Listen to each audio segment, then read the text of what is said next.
I'm Neil Ward, based at... Oh yes, meeting's being recorded. I'm based at the University of East Anglia in Norwich, and I'm one of the co-conveners of the Agri-Food Network Plus, AFN Network Plus. The network's focused on the UK agri-food system and identifying and tackling the barriers to transitioning to a net zero UK by 2050. It's funded for the next couple of years by UKRI, which is the umbrella organisation for the British Research Councils, and it launched last autumn. We organise a range of activities to promote interactions and knowledge exchange, and you can sign up to be a member of the network via our website. So today is the 6th webinar in our series, and we're very pleased to have Emily Norton and Jake Freestone with us today. They're each going to talk for about 15 minutes, and then we have time for questions. Emily is a well-known specialist on agriculture and natural capital, and was formerly head of research at Savills, one of the largest rural surveyors, and has held lots of roles on national bodies relating to land and agriculture. And Jake is a farm manager looking after, I think, 1,600 hectares of farmland in the Cotswolds, and is a co-founder of the Green Farm Collective, which focuses on nature and carbon investment.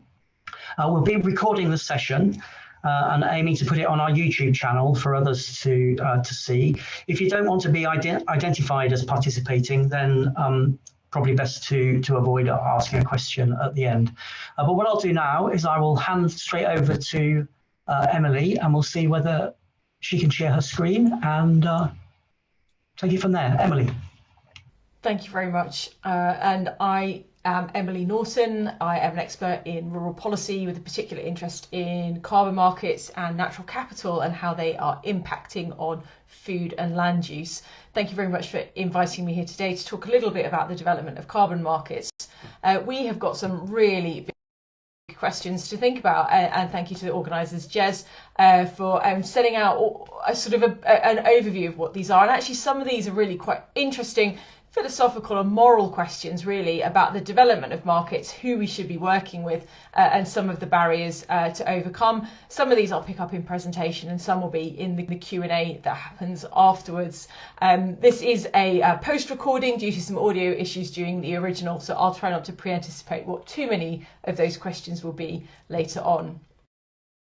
I think it's worthwhile kicking off by just making sure we're all on the same page when it comes to the terminology that we use. It's really important that we do this so that we know what we're talking about when we're committing to making different sort of pledges within this space, and that's what we hear around us all of the time. So carbon neutral is when a business has committed to buy carbon offsets in order to make its overall emissions and sequestration balance the same, and so it's really relying on those offsets in order to achieve neutrality. And there are lots of businesses out there like M&S and Quantum, examples there, that have made that pledge to get to carbon neutrality. There's also net zero. Now, the strict net zero is that that business has done everything it possibly can do to eliminate emissions from its business, its supply chains and its business, before any residual emissions are offset through carbon credits. So this is a bit more stringent, it's a bit tougher. It means that the business has got its own house in order before it's participating in carbon markets. And then thirdly, we have this idea of carbon negativity, sometimes called carbon positive, which is really confusing, but I like to think of it as being carbon negative, in the sense that the business is removing more carbon than it emits each year. And Sheep Inc. is a really good example there of a fashion brand that is making this claim that it's removing more carbon from the atmosphere through its business activities each year than it's sequestering through production. So it's really important that, you know, the language is sometimes confusing and sometimes interchangeable, but when it comes to making sense of the market opportunities that's ahead of us, this terminology is really important to set out. Now, I think there are fundamentally three major external forces working on land use at the moment that are having this impact on our overall carbon thinking. The first is the UK's pledge to be a net zero country by 2050 and the implications that has for the whole economy. So all of the different sectors within the economy are currently being assessed by the Committee on Climate Change. This is their policy from 2021, which looked at how land is going to have to change in order to help the country transition to being net zero. But that top level policy, the government target, is driving all of the different individual elements within the country and the economy as a whole to make sure that all of the other ducks are in a row, so to speak, when it comes to achieving our net zero position by 2050. But that's just for the country and sort of internal politics, effectively. A lot of businesses these days are supranational, they exist in multiple different territories. And that's why things like the Task Force on Climate-Related Financial Disclosures is really interesting, because that means that those supranational businesses, those multinational businesses, are being required to disclose their overall carbon footprint and other metrics too around water and sustainability and other particular things, but thinking specifically about carbon. So what that's basically saying is that if a company has a bad carbon position, it should be less investable, it should be less valuable. And so businesses are under this pressure to improve their overall carbon footprint in order to make themselves still valuable businesses, valuable companies within those stock exchange settings. So not just listed businesses, also large asset owners, things like pension funds, they're all beginning to have to think about their overall carbon footprint and what are they going to be doing to influence it. Now think about farming, think about your supply chain upstream and downstream. Big listed businesses, quite often PLCs as well, and you think about supermarkets, they're all going to be thinking about these disclosures and beginning to get this information together. And then the third factor is that the UK has really seen nature-based solutions and the emerging markets for natural capital to be a massive opportunity. So there's this huge funding gap for nature that's been identified, £5.6 billion per year. And it's saying, we just don't have the money within the public purse in order to be able to achieve that. So where is private finance going to be able to help sort of fill that gap? And so that's that sort of bottom-up push to kind of create these opportunities where money can speak to nature, and carbon offsets are really one part of that sort of whole toolbox of ensuring that businesses investing in nature and that sort of funding gap is met. So three really big forces. This is not going away. These things are absolutely here to stay. So food and drink producers in that context, some of them are listed businesses, some are not. Some are still thinking about this as a marketing opportunity, essentially. So, McCain's have made a pledge that they're only going to source potatoes from regenerative farms, i.e. ones who are actively practicing soil carbon sequestration within their businesses. And Morrison's have said they're going to be only sourcing from net zero British farms as well. I keep wanting to call them Daft Punk, but they're not. They're Brewdog. Brewdog are going to have bought some land in Scotland in order to kind of create a forest which is going to offset their carbon emissions from their production. And then also Nestle have now just very recently come out and said that they're not going to be sourcing offsets. They really want to think about their supply chains and their food sourcing in order to kind of inset as much as possible within the supply chain where their carbon credit purchases are going to come from. So all of this, big businesses, high level, making these statements, really having to drive these different behavioural outcomes at farm level. So within all of those pressures, we've also got this dilemma of what government is funding, and our government is funding really different things as well. And the interaction between government funding and private markets is where a lot of the confusion comes from, particularly for an industry like agriculture, which has been really heavily driven by government thinking for the last 50 years. Three basic considerations. What's the regulatory baseline? You're not going to be paid by a private market for what you're already supposed to be doing. What additional actions above that are valuable above that level? So, things that you wouldn't want to be doing in your own right, that somebody's going to be paying you to be managing the land differently. That's what you want to do. And how do these interact with private markets? So making sure that it's things that the private market wants to pay for rather than what government wants to pay for. And government can effectively crowd out private markets, or it can crowd in these opportunities too. And that's why it's worth having a quick look at what's happening across the three different home nations, because they're all behaving in a slightly different way in this regard. So from an England perspective, the future land use standards will mirror cross-compliance, what we already get at the moment, opportunity for them to get a little bit tougher, but they will be enforced separately to any element of the environmental land management scheme, of which we know we're going to have 3 tiers: the sustainable farming incentive, countryside stewardship plus, and landscape recovery. And the landscape recovery has got the most obvious linkage with the developing private markets, but none of those 3 tiers really have a core and direct link with a net zero agenda at farm level. However, government is saying that they want really, it's all over private markets and developing private markets, and making sure that there is opportunity for private markets to be investing in land-based outcomes within England. So sort of, weak baseline, weak on ensuring that all farmers can participate in it, but strong on developing these markets. And it really is this idea of English farmers having to be very entrepreneurial in order to go out and get these opportunities. Now, in comparison, in Wales, the sustainable farming scheme has got very tough national minimum standards and what it calls universal actions. Before any farmer can gain money, can access money under the Welsh scheme, they're going to have to be doing baselining, annual reporting, soil testing, minimum 10% tree cover. It's really quite a tough standard of environmental activity before they can access public money, and then optional and collaborative actions on top of that. So it's a very strong baseline on agricultural activity, and with very high social protections to make sure all farmers can participate in it, but very limited private market. So, there was a lot of controversy over tree planting in Wales and the conversion of upland farms, sheep farms into woodland opportunities. So you can see why perhaps they've gone down this particular route. Now, Scotland, somewhere in between. We've got the vision for Scottish agriculture. It's got conditionality attached to its tier 1. So 50% of the budget is going to be for these conditional actions. So farmers have to do this stuff in order to access the money. Whole farm plans, including soil and biodiversity audits, and also quality audits as well.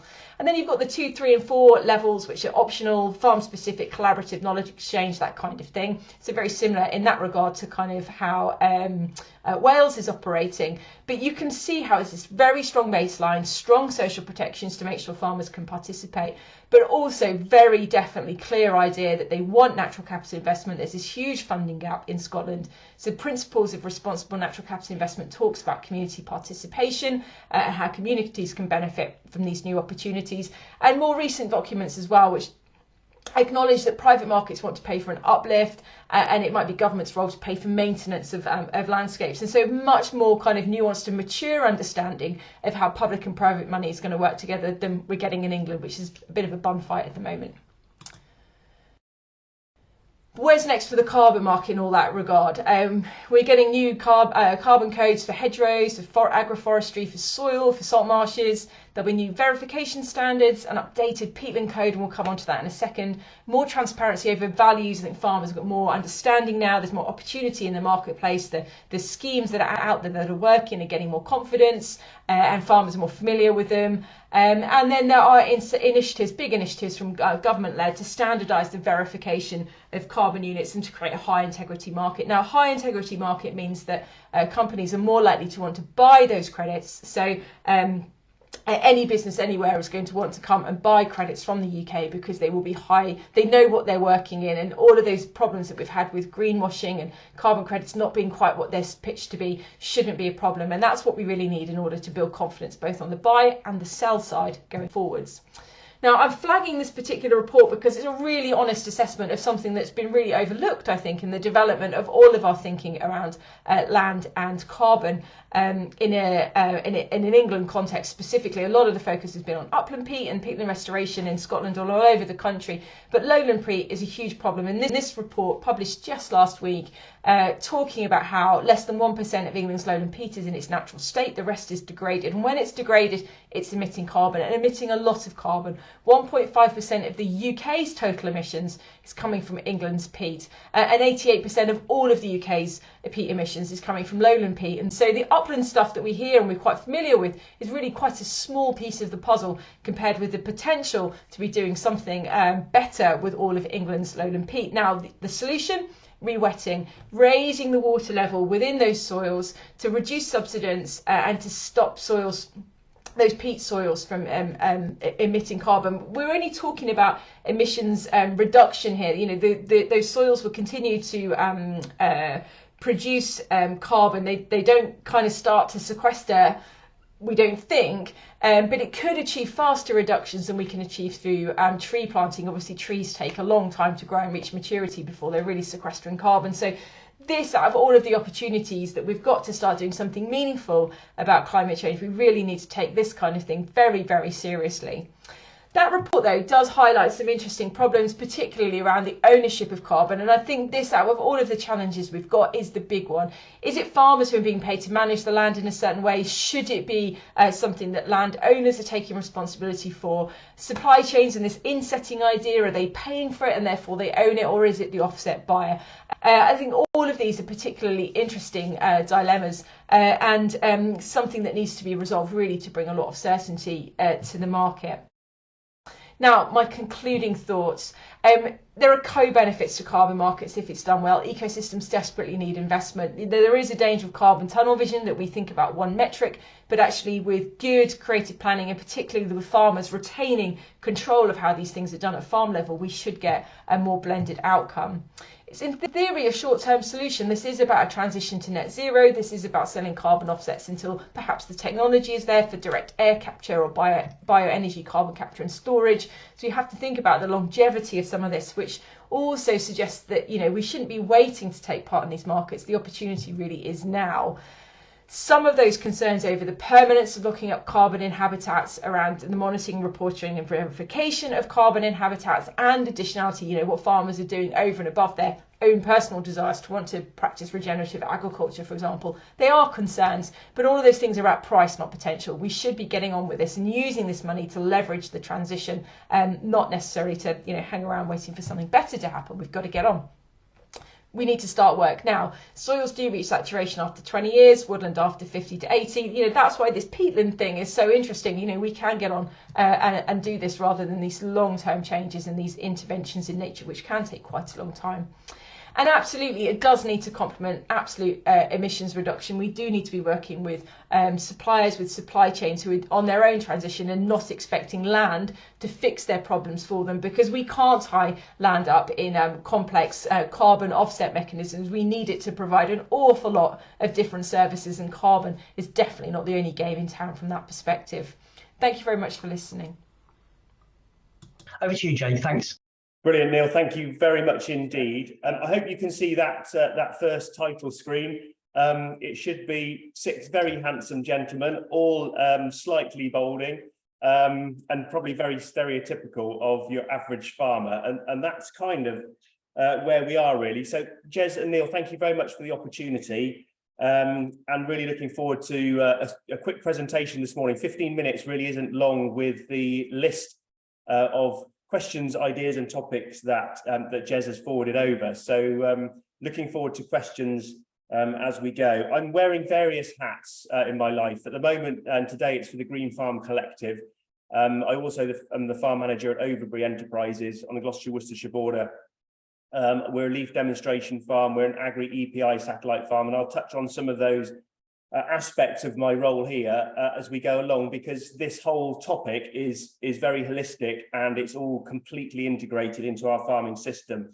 And we're looking for opportunities to improve what we can do. I want to just, this was the list of topics really that Jez has sent through. Who are we, the Green Farm Collective? How do we work? What do we do with the tools of our trade, I guess? Talk a little bit about data, real good buzzword at the moment, and hugely important for accuracy, not just in terms of carbon and its calculation, but also in terms of the data that you're inputting, how you gather that data, how you collect it, how you store it. I want to talk a little bit about challenges and opportunities. I tend to put the opportunities after the challenges to leave on a more positive sort of format, if you like.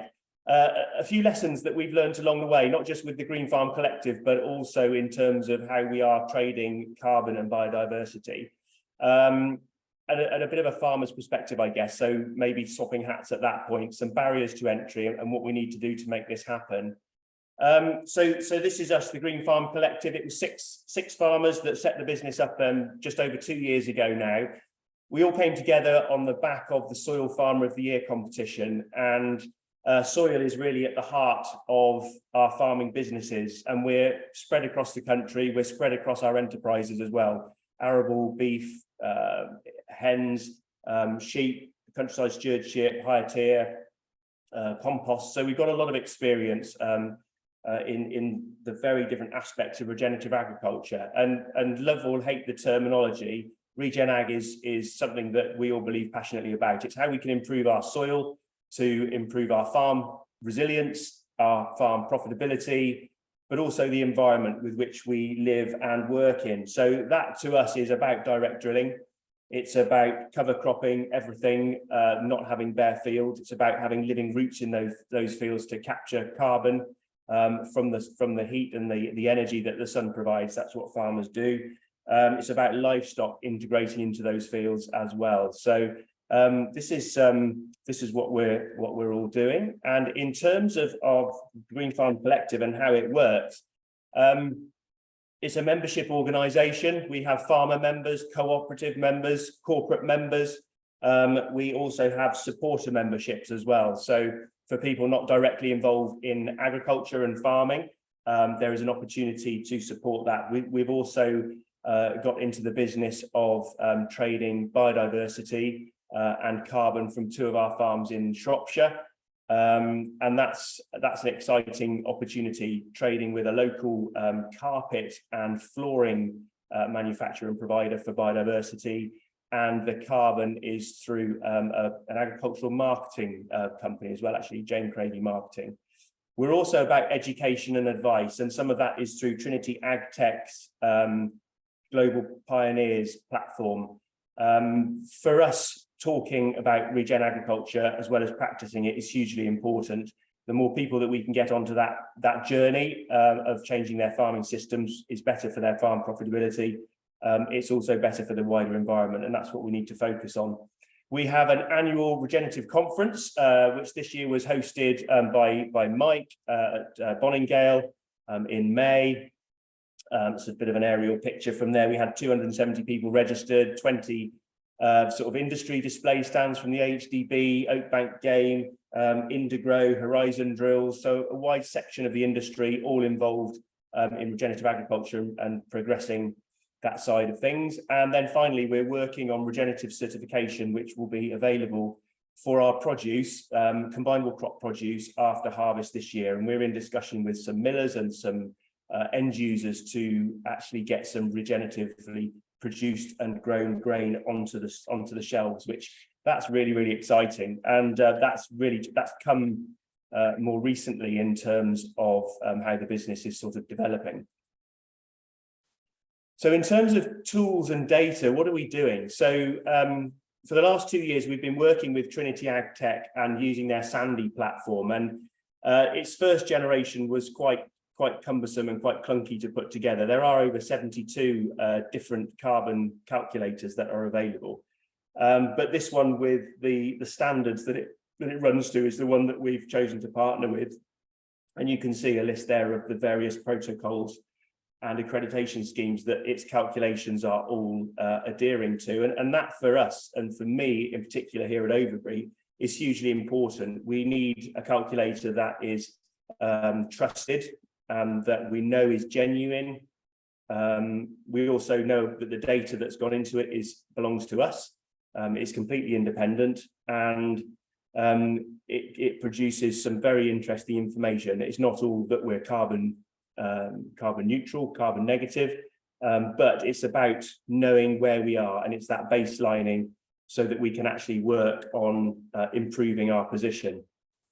And we're recording pretty much everything. I've got a few examples that I'm just going to show you in a second, but everything that we put into our farm management software, from our crop recordings, every drilling operation. I was about to say every cultivation, but we don't do that anymore. Rolling, drilling, fertilizer spraying. Every fertilizer product has its own carbon footprint. Every pesticide that goes on has its own carbon footprint, and all that is recorded. It used to have an API straight in. We actually moved away from that now, and it's done through a process of reports that are generated in the farm management software and then exported and then inputted into Sandy. So it looks at everything from the arable side of things. It looks at our fuel, whether that's diesel for my truck, tractor fuel, dryer fuel, energy, electricity for all the different enterprises. But it also looks at grassland, which I think is quite unique for that product. It looks at the species of grass that we have, the types of grass that we've got, how that grass is managed. So are we set stocking, rotationally grazing, mob grazing? Each of those have different carbon implications. But not only is it looking at carbon, it's also looking at the biodiversity side of things, water protection elements, and then agroforestry as well as an option. And you can go into glass houses, greenhouses, protected crops, all that sort of thing. But I just wanted to focus a little bit on this, partly because it's quite new to the market and it's actually quite exciting. So this is our machine tracking system. It was brought to us through our Agri-EPI connections, that's engineering, precision and innovation. And each of the tractors have got a GPS tracker on them.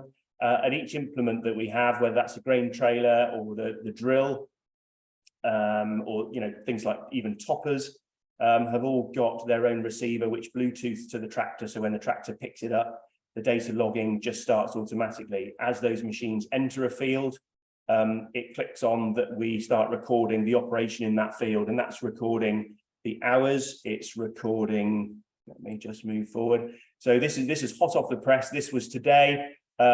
First thing this morning, the 8370R was doing some AB9, that's wild bird seed mixture drilling. And you can see where the little tractor icon is there. That sort of green blob that's underneath there is actually where that machine was being tracked. So we can have a look at all the machines. As it enters each field, it starts recording. And it gives us the hours that we're in the field, how far he's driven, the litres of diesel that it's used, and actually that then comes back to a CO2 emissions, which you can use that data to put into our carbon calculator.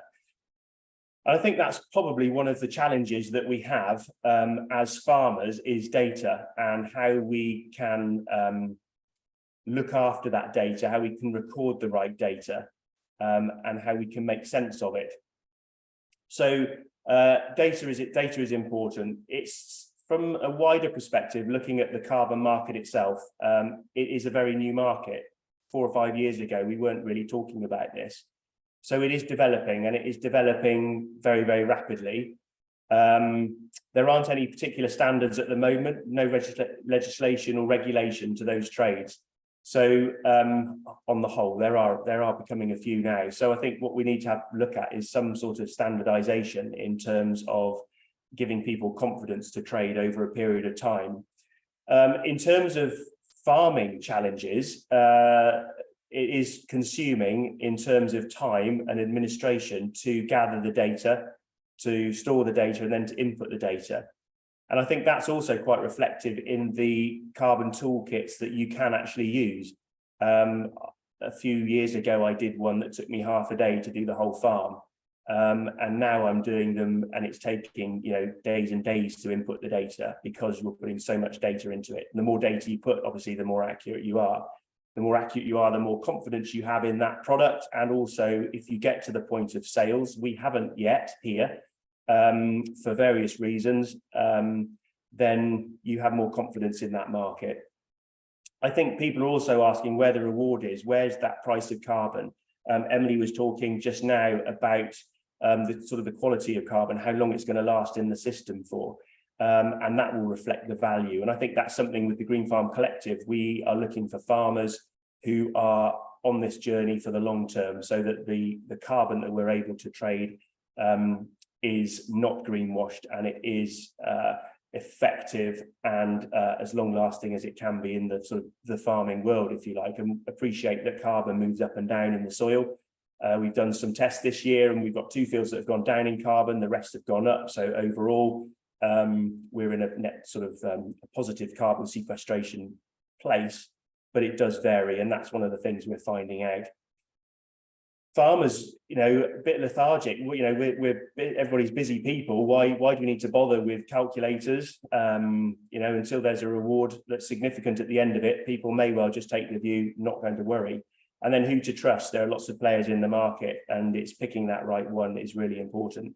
Recording data, we've sort of spoken about that as well. But there are obviously huge opportunities. I think one of the things about carbon is if you interchange carbon as a word with money out of the business, or 3 words, our carbon comes from our cultivations, which is diesel energy, and it comes from fertilizer emissions in the manufacture and the application and the effect on the soil. So if you just look at those few elements of your business with a carbon hat on, it then starts the thought process about how do we reduce those inputs? And if you reduce those inputs without affecting the output, which is perfectly possible, then you are looking at a more resilient business, and don't we need that in the current climate? So that moves on nicely to cost control, alternative income, as and when we get to that point of sale. I think there is some really important elements of self inward looking as well. How do you want to trade that carbon? Do you just want to baseline it and know what you've got now? Do you want to trade it? How many other enterprises have you got within your business? Do they need to be at net zero? Do you need to offset for them before you export any surplus into the market and trade that? That's the position we're in. We've got a nursery school, we've got a property department, we've got gamekeepers. The one that's laughing is probably Martin, the forestry guy, who's got a tractor and a quad bike and 250 acres of woodland. So we need to benchmark the rest of the estate as well before we can start to look at offsetting the carbon that the farm is sequestering. And then also working with the supply chain. There is huge amount of interest in this. Farmers are in a really strong place in terms of being able to deliver this, and lining up with the right supply chains is hugely important. So in terms of our sort of farmers' perspective, I've probably covered a lot of that as well, but I think we do definitely need to be at a net zero within our own business before we can consider selling carbon. We're not in the business of greenwashing. This is a long-term, certainly at Overbury, it's a long-term business. Family have been here for just over 300 years, and we don't want to mess that up. The barriers, I guess, to entry will be along the lines of knowledge, time, trust, record keeping, and can we make it easier? Can we help farmers speed this process up by more integration, a more automated recovery? And I guess what needs to happen to make this work, I think technology will certainly help speed that information highway up. I think blockchain has an opportunity to deliver sustainable solutions that are robust, because at the end of the day, the data that goes in is only as good as the person inputting it. And in order to improve that sort of that trust within the whole system, then we really need to be as genuine and as genuine as we possibly can, really. So I think that's pretty much it from me. Thank you very much for the time today. And I will just say our new album is being released after harvest. We haven't quite decided the title yet. We were thinking the Kings of Cover Cropping, or something like that might be a good place to start. But I'm gonna try and stop sharing and hand back to Neil. Okay, thanks very much, Jake. And your sound was okay, so that's good. Now we've got 3 questions in the Q&A section, and people can put questions in the chat as well. I think there's a couple in the chat, so I will just pick over some of these. There's a question from Peter Emmerich as well. Can you put a number on what carbon price point you see as viable to balance buy-in from the private sector and a high level of soil carbon sequestration? And how do you incorporate the permanence, reversibility and saturation issues into this price? Any thoughts on that, Jake? Yes, I mean, I've carbon at the moment is sort of £25 to £30, depending on permanence. I think at the moment there is talk, because it's it's a finite opportunity that we have in soil, that it could get to £100 a tonne in terms of putting it away. Land use change from grassland into trees, or arable land into grassland, obviously will attract higher payments for that carbon. There is definitely scope for it. But if we get to sort of £50 a tonne for carbon, then I think that will trigger quite a lot of interest from farmers. And I guess what was the other part of the question there, Neil, in terms of the permanence, and what was the other bit? There was something. Emily's appeared. What was the other part of the question? is how do you incorporate the permanence, reversibility, and saturation issues in this price, Jake? Yes. Okay. Good point. The permanence is an interesting one, and it goes along. Well, it goes along with the saturation element. Emily put a slide up saying sort of 20 years worth of carbon. I saw some research to say that not that long ago that it might be longer than that.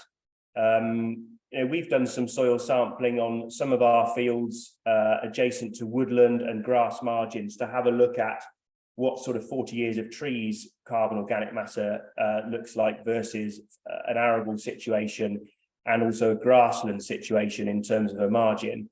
And we've got quite a long way to go. We're 10 years in, and we're probably about 50% of where we are in terms of the woodland. So, yeah, I don't think we need to worry about that. I think this could be a short-term, 30-year project. By that time, we will have need to have sorted out our dependency on fossil fuels anyway.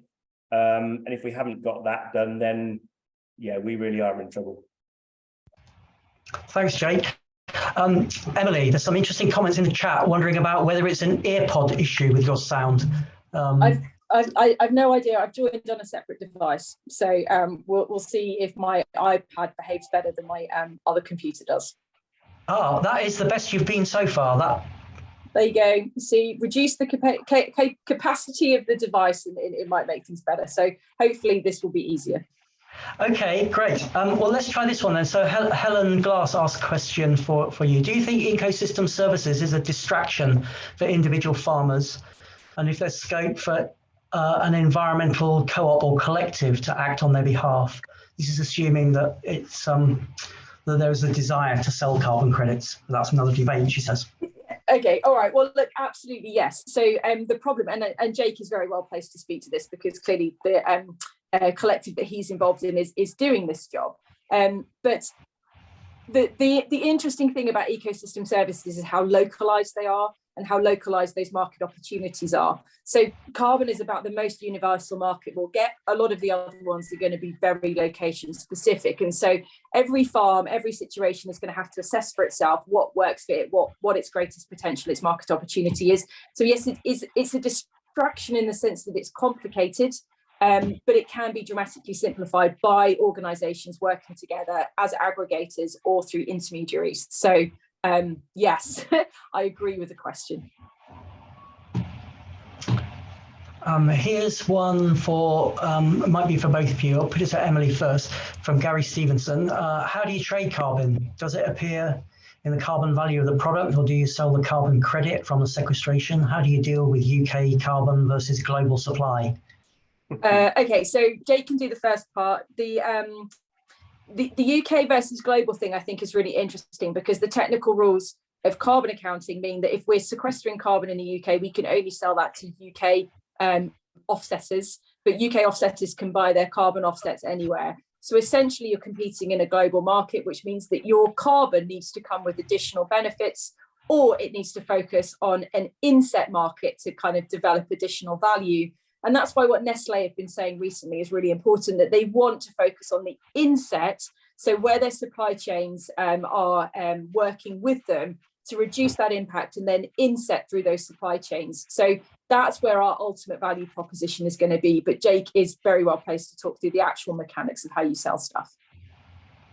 Yeah, so the locality of things is really important to us. It keeps that income in the vicinity, especially in rural economies where we are. So we have the advantage in the collective as we've got farmers and members all over the country. So locality is not an issue. The carbon calculator that we're using will be a certificate at the end of that process, which you can then take to a carbon trading organisation. Trinity have got natural capital markets, so it's a seamless transaction that can go straight into there. You get to select the price that you want, the customer that you want, so that you really can pick. And I think this is the important bit, certainly for us. I wouldn't want to be offsetting carbon with Ryanair or EasyJet. I would much rather trade with people that are in our locality, local solicitors, accountants, people that walk on the hill and on the farmland that we have, so they can appreciate that. And that's the same for the biodiversity as well. Up in Tim's farm, we've got cover crops being sponsored, we've got pollen and nectar mixes being sponsored, and he's bringing those customers out onto the farm to show them what their investment is delivering. And I think that build up in the relationship is something that's hugely positive for both businesses, but also for the wider education about farming, food, and the environment, and actually what we're trying to achieve. So those things all fit in really, really nicely. And it just seems to work. While you're on, Jake, there's another question for you. How close to net zero greenhouse gas emissions is your business? What are your net emissions in terms of tons CO2 equivalent per hectare? That's from Paul Burgess at Cranfield. Yeah, thanks, Paul. We are currently trading just about on parity at the moment, not trading, producing just about on parity for the arable and the livestock / grassland enterprises here. So we're about neutral. We haven't got into a sort of a net negative scenario yet here. But we are working on it, and all the things that we've been deploying is part of that picture. And just to give you an example, our soil organic matter levels here since 2014 to 2021 have gone up 1.7%, so that's 0.2% per year, and our stocks of carbon are in the region of 80 to 140 tons per hectare, and those are going up the last couple of years where we've been doing some new sampling techniques. Those have been going up on the whole, apart from those two fields I mentioned in my presentation earlier on. They've been going up somewhere between 5 and 10 tons per hectare per year. So it's an exciting space to be in. And I think one of the comments earlier on was that we didn't come into this to trade carbon and biodiversity. We came at this from a resilient business point of view to reduce our costs of production, to remain competitive. And then on the back of these farming changes, we are sequestering carbon, we're releasing clean air, clean water out of the farming system. We're having more farmland birds on the farm. So all of these things are adding up. The carbon and the carbon market, if you like, is a bonus on top of all of these things. So for us, it's just a kind of a bit of a cherry on the top of the cake, really. But it could be quite a nice slice in the future. So thanks. I can see there's lots of questions coming in, some of them very interesting and very specific, and we're not going to get through them all because I will have to finish at 1 o'clock as we always do. So I think we should make sure we grab all of the questions, and we'll see what we can do about getting some answers and how we can communicate that with the participants. There's clearly a lot of real interest in what you've got to say. I'm going to go to this next one from Owen Nicholas. How do calculators deal with uncertainty in what they estimate? And when offsetting one thing against another, how is uncertainty in the two things dealt with? And then he also says, when offsetting against something that takes time to grow, how is uncertainty over future climate and therefore growth dealt with? So it's just really about dealing with uncertainty in the calculators. Jake?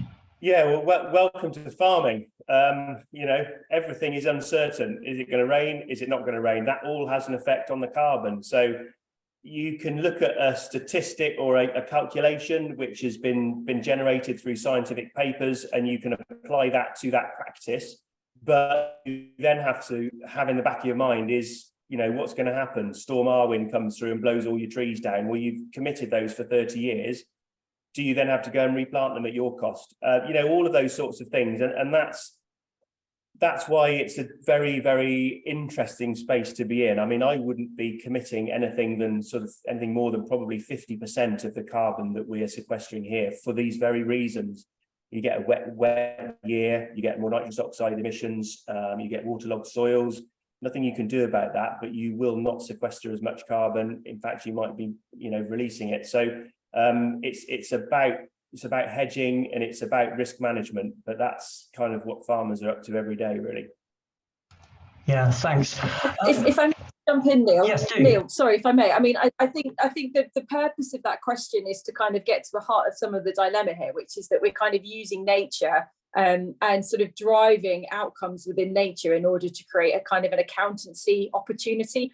And so, carbon becomes interesting because it's relatively easy to count and therefore put in a spreadsheet compared to other things within natural processes that are harder to count. And so you sort of, carbon tunnel vision is a serious risk here, because we sort of focus on carbon at the exclusion of how the entire system works, and sort of kind of understanding the function of uncertainty within that is really important. Should we stop this investment in nature because of that uncertainty? Probably not.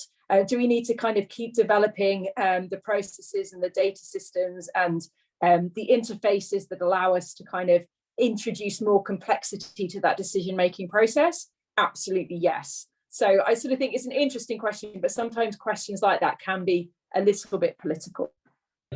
Yeah. While we've got the sound working much better now, Emily, I wonder if we could just go back to Brian Reed's question, because it looked like you had lots of very interesting stuff to say from what we can see on the screen. So if I put that to you again, let's see whether we can capture it this time. So do you have any insight as to why peat is seen as an opportunity to mitigate emissions, while for soil, the emissions of greenhouse gases from soil is being ignored? So the soil the focus is on sequestering carbon, whereas with peat the focus is on mitigating emissions. Yeah, absolutely. Peat and soils are emitting carbon when they dry. The carbon dioxide is emitted. If you make them wet, they don't start sequestering; they just stop emitting as much. If you make them too wet, they will start emitting methane. Okay, so you start, reverse the process, and it gets even worse. And so you're looking to get to this optimized wet level where ideally the soil is still productive. You can still use it for stuff, for growing crops, be it paludiculture or energy crops or whatever it might be. But it's kind of wet enough that it's then reached a kind of a carbon balance. And there's some amazing work going on in the Fens and all over the country to sort of work out where those optimum wet levels are. Yes, the focus within mineral soils has been very much on the sequestration potential, because I think that there is, sort of, as Jake has alluded to, there is a lot of opportunity there, particularly to gain income in order to fund a regenerative transition and to make soils more resilient. And even, as Jake has just said, increasing the carbon content of mineral soils is really advantageous to the overall system.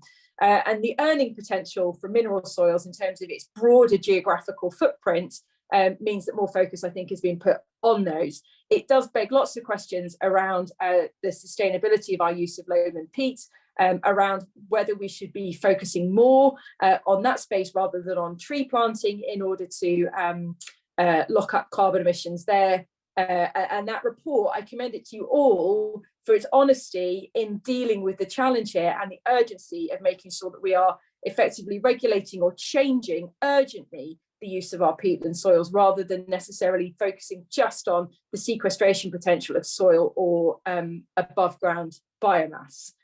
That was what I was trying to say. I also said there are some very good soil scientists in the audience who might know more about this than me. So that's what I said at the beginning. Thanks, that's great. That's great to have that. So we're down to the last couple of minutes, and as I say, there's loads of questions. So this is clearly an area where people have got lots of questions. They want to know more. So we're gonna have to think about how we meet that need in future. Just a quick final one before I wrap up, which is from Jill Malin. Are the beef and dairy farmers accounting for methane that they produce? So just that question of, we talk about carbon, what's going on the methane side of things? Jake, I don't know if you want to answer this within the Green Farm Collective, but I think from a general kind of farming perspective, the problem with methane and what a lot of farmers are arguing for, hopefully some people in the audience will be familiar with this, is that they want sort of something called GWP star rather than GWP 100, which basically makes the global warming potential of carbon equal to the global warming potential of methane, and acknowledges the fact that methane dissipates and is converted into carbon dioxide within the atmosphere much sooner. So even though it has a much higher global warming potential, it goes much sooner. My deep concern with that thinking around methane is that if we are suffering from global heating, it creates an argument to dramatically reduce ruminants in order to cause global cooling, because it may break the link with carbon dioxide emissions, but it reaffirms the link with global heating.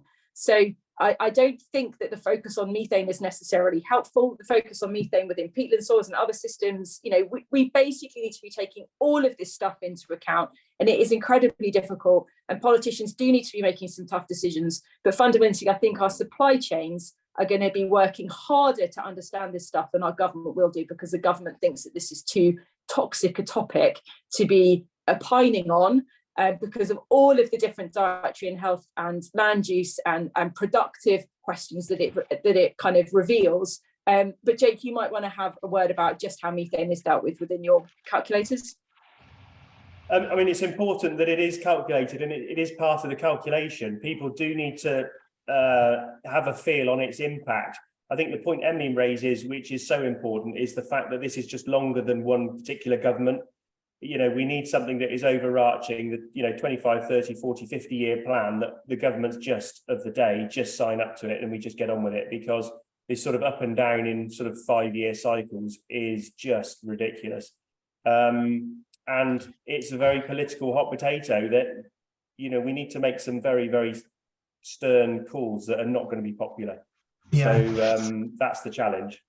Yeah, thanks. I think we don't mind political hot potatoes, so I think we will have a session on methane at some point in the webinar series. I better wind up now because people have to get to other meetings. Emily, Jake, thanks ever so much for your presentations. We'll see what we can do about the sound and what we do about putting it on YouTube. But really great the expertise that you could bring to bear and the time in addressing all the questions. We're going to have a little summer break before we reconvene in September with the webinar series. You can browse our back catalogue of webinars now, which is on the YouTube channel through the website.